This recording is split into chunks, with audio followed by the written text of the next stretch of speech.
Welcome back to SL Chennai Speaks Out. Are we too soft or hard on our criminals? Ozzy Fernandez, what do you believe is the average experience, the average citizen's experience when they go to a police station to file a complaint?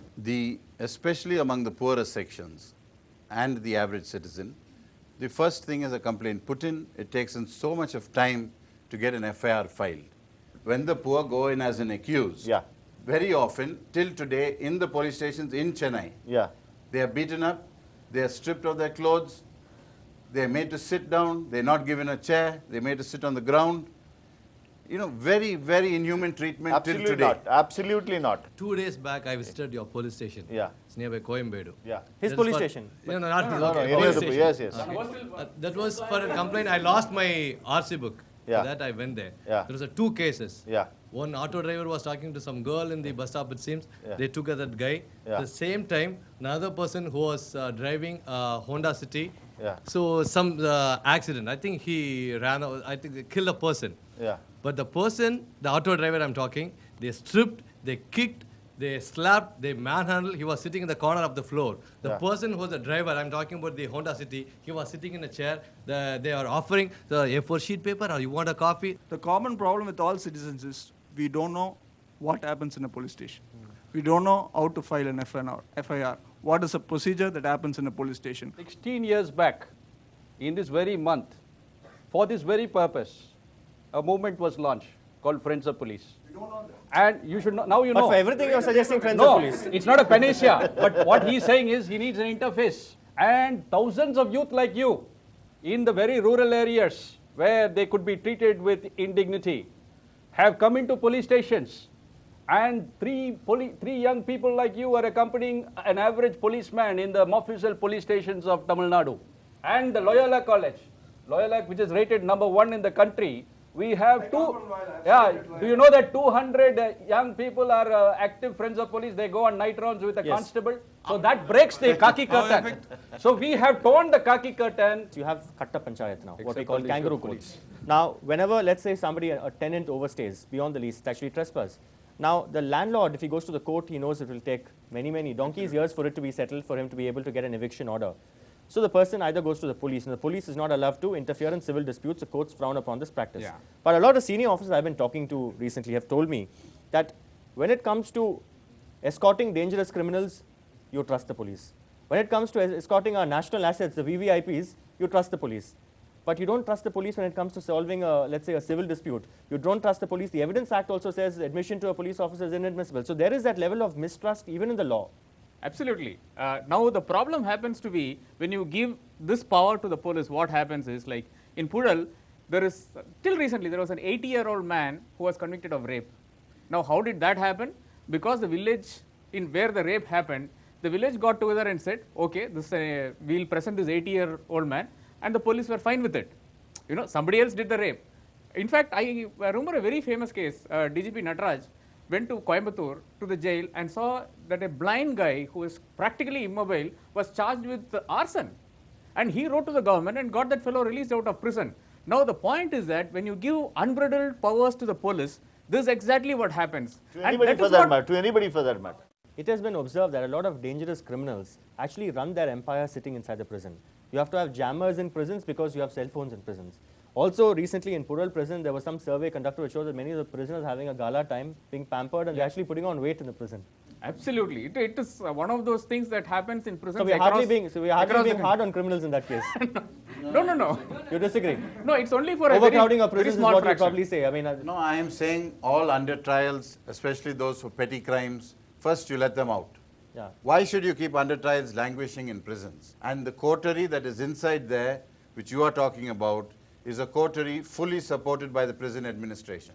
It is not possible to do anything of what you're doing without support from the prison administration. Ozzy's point is fair enough. I am not disagreeing with the fact, or I am not ruling out that there could be an excess, but it's nothing very alarming about.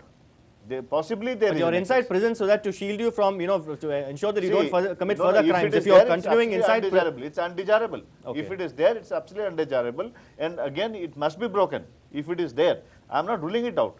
But prison is an area which police doesn't man. I want to bring in Saravanan. I want to bring in Saravanan here. Saravanan, very, very valid point. I started off by talking about the lakh and 70,000 people under trials on petty offences. The Prime Minister also in a recent conference of Chief Justices and Chief Ministers made this point about under trials languishing petty offences. Exactly. Plea bargaining, you know, the Law Commission report spoke of it. The Malimat Committee also backed that. Plea bargaining, is that a possible solution? Plea bargaining wouldn't be a possible solution to the Indian, for the administration, in the administration of in India, criminal justice system, it is not possible because it gives, you know, arbitrary powers. Plea bargaining, maybe, you know, it's but like it can safeguards hemmed into that. It should happen only in the court. That's what. That will not be the solution, you know, to remove this under trial prisoners. For under trial prisoners, now we have got so many laws which says that you can't, you know, detain an under trial prisoner more than a particular period of time. Say if the maximum punishment is, you know, 10 years, if the under trial prisoner is inside the prison for, you know, almost 5 years, you cannot detain him, you'll have to automatically release him. So there are so many laws. There is also a CRPC amendment now. CRPC amendment and the Supreme Court judgments. This is, as he said, that Ajmal Kasab regarding the fair trial actually. Should we wait, because it is a very obvious case actually. So it is, I think it makes more sense if, you know, yeah, certainly. I think that's the right point actually. Otherwise, we will have to probably leave him and get a plane hijacked or something like that. No, what point he is talking about? You never know. Fair trial. So, Mr. Fernandez, I have a question for you. A family member could have been part of victim. Still, you say Kasab is an innocent, is not terrorist, or you expect if he has killed more than 500 people, you call him a terrorist? Tomorrow, you can be picked up under existing laws and put in under the Unlawful Prevention of Unlawful Activities Act and put in as a terrorist. Please, no, but on please let me answer you. It's No, not please. possible. It's not possible with a, No, with a please strong let me judicial answer. system. It isn't possible. You can be you put can't on- pick up somebody and, you know, book them under You can Tada put Kota. You cannot do that. Hundreds of people You under the cannot do Gundas that. Act You in cannot Tamil do that. Nadu You cannot do are that. false. You cannot do that. What do you mean you cannot do We've got a it? strong judicial system, judicial setup. No, that's why you I'm cannot do that. That's why It's you not must. possible. But are you You wrongfully must- detaining? He says, You must allow Kasab to go through the judicial process. He has a right. He has a right. Everyone has a right. I think I fully agree with Mr. Oscar. I have a right because the 1 system, minute. the police is empowered with so much of. I fully agree with Mr. Oscar. No, no, I no. don't agree with you. You sir. may not excuse me. agree. Facey, entire world has seen he has massacred more than 200 people. You're saying he's innocent. You want a fair trial. More than 30 crore rupees they've spent on this fair trial. I never said he's innocent. He's He's presumed. not a terrorist. He's No, presumed. sir, I'm sorry to say, sir. I'm very Hello, sorry. he's presumed I'm very sorry. innocent. It's a very sorry state of affairs that we are expecting from a senior people. I'm very sorry. There is another court to decide the destiny of Kasab. Yes. Today we have come to decide the destiny of our average criminal criminals, justice yes. system. And what we need to all agree is, yes, there is a need for urgent reform. Reforms. 3-4 years ago, in this very city, we have had people being held under NDPS Act. You cannot get bail in NDPS Act. You're going to be put away for 7 years. We know those cases. They are all high-profile cases, and that is why it is important to give a fair trial to Kasab. That's what I'm trying to say. We keep forgetting our own history. We'll pay for it. Yeah, let's not digress too much with Kasab. Kasab is just one issue. As he said, is not the issue. Yes. The lie detector test, sodium pentothal, No, but truth serum. In fact, when you're talking of scientific investigation, human rights activists are up in arms. Yes. On the one hand, we say police is barbaric, they use primitive methods. And then when you have the lie detector test, you again raise objections. Why? Yes. Because the truth serum is an absolutely feudal form. It's not a scientific testing system. All over the world, it has been done away with. In most European countries, in USA, it has been done away with. And truth serum is a farce. It simply puts you into a subconscious state and extracts things from you. What scientific investigation is this? We have been asking that the police must be separated from those who arrest and those who do the interrogation. The interrogation must be a panel of a psychologist, a social worker, a police person. There should be a panel of interrogation which is done scientifically. And the person who arrests cannot be the interrogator, because then is where torture comes in. Then is where illegal detention comes in, because the same people are asked to do this job and they need to complete their job. So I'm saying there as well, you need reforms in the police system. All right, I want to ask The Dr. lie R.K. detector test as such is not, foolproof. Not corroborated. Not sir. foolproof. Not corroborated. But for it has to have any evidentiary value, it is being made as a corroborative evidence.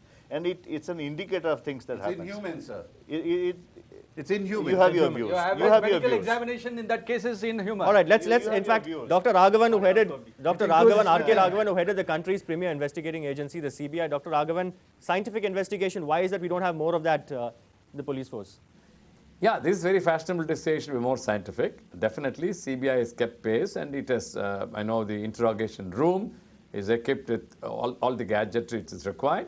I know the faith in scientific methods of investigation and interrogation has still not percolated down the line, but certain agencies like the CBI have definitely kept pace. Their interrogation techniques are more, have kept in tune with times, and they're more sophisticated. And I'm inclined to believe that there's no question of torture or anything. It's done on scientific lines. And that is why you get dividends, the rich dividends in the form of good reports. The Supreme Court has still a lot of faith in CBI. And my own appointment to various committees and commissions is only on the basis that I headed an organization which still has a lot of credibility in spite of tremendous criticism from different walks of life. Thank you very much, Dr. Raghavan, for joining us on SL Chennai Speaks Out. We'll take another short break. When we return, we'll talk about the judicial delays and the need, as all the panelists have been talking about, the need for judicial reforms.